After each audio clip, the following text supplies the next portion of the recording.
And the sun shines. It's clear, it's bright, no fog. Oh, what a beautiful day. Glorious, glorious. Boy! Oh, boy! Yes, sir? What's today? What's that, sir? What day is it, my fine fella? Today? Why, it's Christmas Day! Christmas Day! Ha ha! Then I haven't missed it. The spirits have done it all in one night. All in one night. Heaven be praised. How's that, sir? Listen, my lad. Do you know where the poultry is in the next street? I should say I do. An intelligent boy.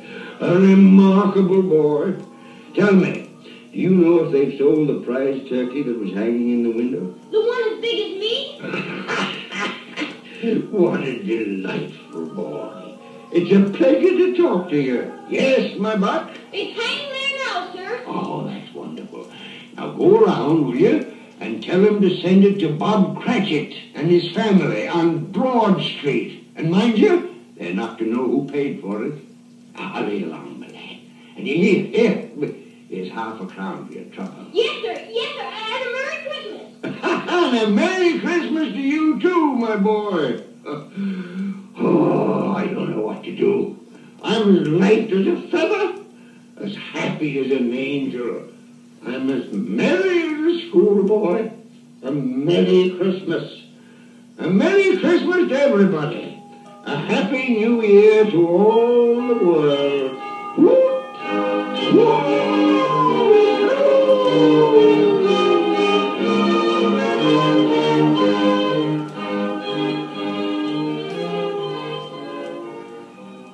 Next morning, Scrooge was early at his office. He went early for a reason.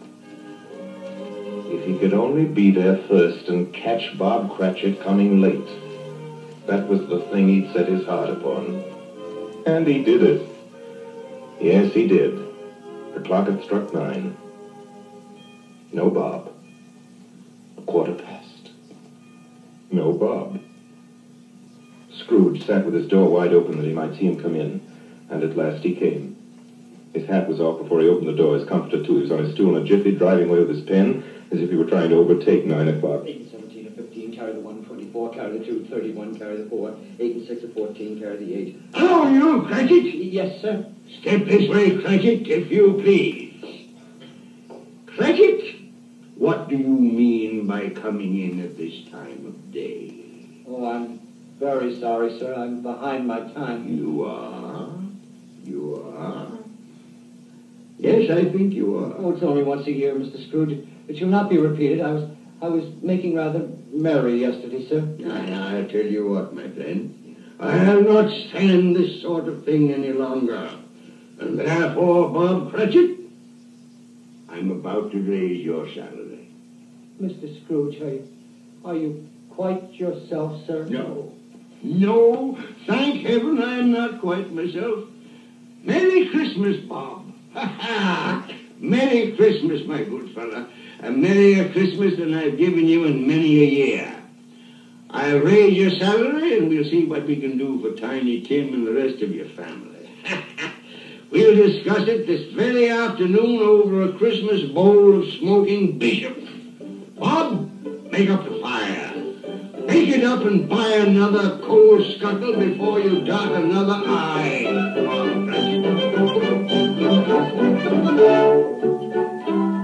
Scrooge was better than his word. He did it all, and infinitely more. To Tiny Tim, who did not die, he was a second father. He became as good a friend, as good a master, and as good a man as the good old city knew, or any other good old city, town, or borough in the good old world. Some people laughed to see the alteration in him, but he let them laugh, and little heeded them. His own heart laughed, and that was quite enough for him. He had no further intercourse with spirits, but lived upon the total abstinence principle ever afterwards, and it was always said of him that he knew how to keep Christmas well, if any man alive possessed the knowledge. May that be truly said of us. And so, as Tiny Tim observed, God bless us, everyone. Joy to the world, the Lord is come. Let earth receive her King. Let every heart prepare his room.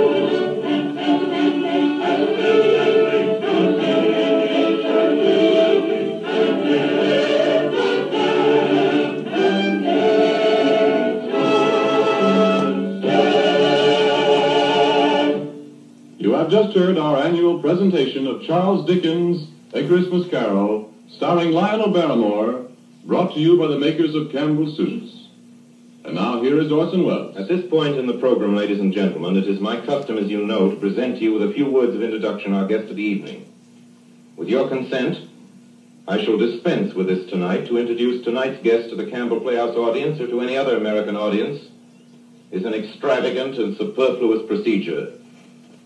For if ever an actor has won for himself a lasting place in the hearts of his fellow countrymen through years of unsparing and inspiring service, that actor is Lionel Barrymore. Mr. Lionel Barrymore. Thank you, Orson Welles.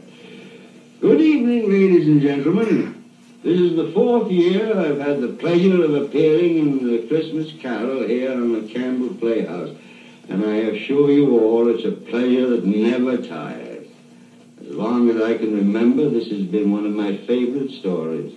When we were children, it was read to us regularly at this time of year, as it is to millions of children right now. And like many of them, I'm sure, the three of us, Ethel, Jack, and I, with the aid of a sheet and some old ironware, made a play of it. As I remember, we had 3 Scrooges in that production. Mr. Barrymore, who played Tiny Tim? I think we had 3 Tiny Tims, too. But seriously, I can think of no part that I've enjoyed playing again and again as much as I have the part of that squeezing, wrenching, grasping, scraping, clutching, covetous old sinner, Ebenezer Scrooge. I can think of no happier or more suitable choice for the makers of Campbell Soups to offer the people of America as their Christmas present each year than Charles Dickens' well-beloved story, Christmas Carol. Good night, Orson. Good night, everybody. And a Merry, Merry Christmas to you all. Good night, Mr. Barrymore. Merry Christmas to you, sir. Ladies and gentlemen, for next Sunday night, we're happy to announce our version a great and truly American story by a great American novelist, Come and Get It, by Edna Ferber. Against a background of the mighty forests of Miss Ferber's own Wisconsin, it tells a stirring tale of the men and women who live and die in the woods in order that lumber may come down the rivers every spring into the cities of the modern world. Like so many of Miss Ferber's epic romances of American life, it was made from a best-selling novel into a highly successful motion picture. Now we bring it to you on the air. Story of a man and his son and the girl they both loved, Lotta, played for us by one of the loveliest and most accomplished of Hollywood's younger dramatic actresses, Miss Frances D. And so until next week, until Come and Get It with Frances D., my sponsors, the makers of Campbell Soups, and all of us on the Campbell Playhouse remain as always obediently yours.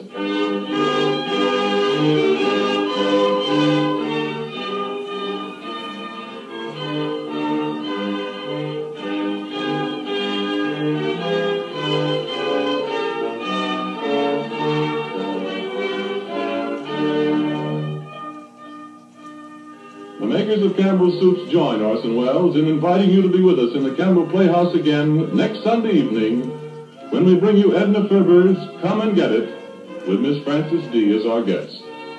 Meanwhile, if you have enjoyed our 5th annual presentation of A Christmas Carol, won't you tell your grocer so this week when you order Campbell Soups? This is Ernest Chappell saying thank you and a Merry Christmas to you all.